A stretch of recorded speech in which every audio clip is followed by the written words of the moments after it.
Obadiah chapter 1. The vision of Obadiah. Thus saith the Lord God concerning Edom. We have heard a rumor from the Lord, and an ambassador is sent among the heathen.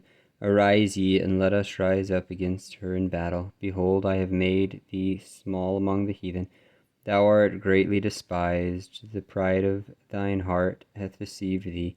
Thou that dwellest in the clefts of the rock, whose habitation is high, that saith in his heart, who shall bring me down to the ground? Though thou exalt thyself as the eagle, and though thou set thy nest among the stars, thence I will bring thee down, saith the Lord. If thieves came to thee, if robbers by night, how art thou cut off? Would they not have stolen till they had enough? If the grape gatherers came to thee, would they not leave some grapes? How are the things of Esau searched out? How are his hidden things sought up? All the men of thy confederacy have brought thee even to the border. The men that were at peace with thee have deceived thee, and prevailed against thee. They that eat thy bread have laid a wound under thee. There is none understanding in him. Shall I not in that day, saith the Lord, even destroy the wise men out of Edom, and understanding out of the mount of Esau? And thy mighty men, O Teman, shall be dismayed, to the end that every one of the mount of Esau may be cut off by slaughter.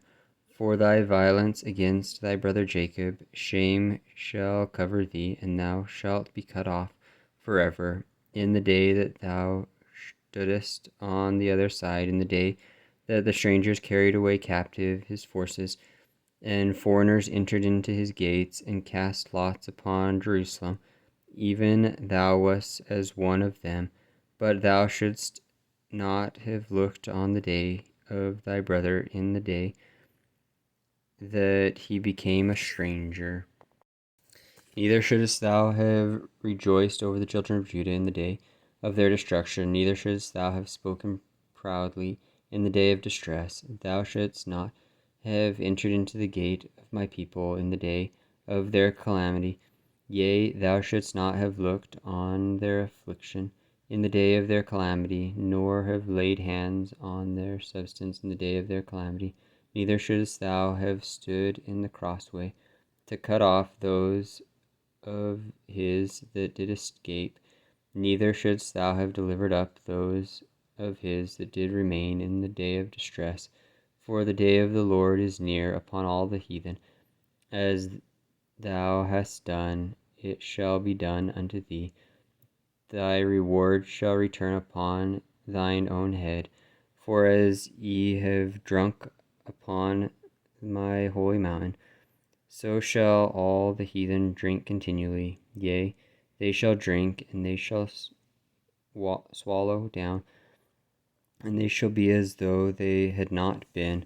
But upon Mount Zion shall be deliverance, and there shall be holiness, and the house of Jacob shall possess their possessions. And the house of Jacob shall be a fire, and the house of Joseph a flame, and the house of Esau for stubble.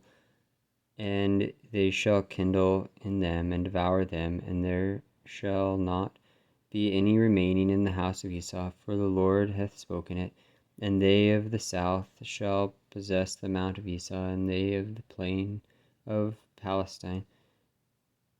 And they shall possess the fields of Ephraim, and the fields of Samaria, and Benjamin shall possess Gilead, and the captivity of his host. The children of Israel shall possess that of the Canaanites, even unto Zarephath, and the captivity of Jerusalem, which is in Sepharad, shall possess the cities of the south, and saviors shall come up on Mount Zion to judge the mount of Esau, and the kingdom shall be the Lord's.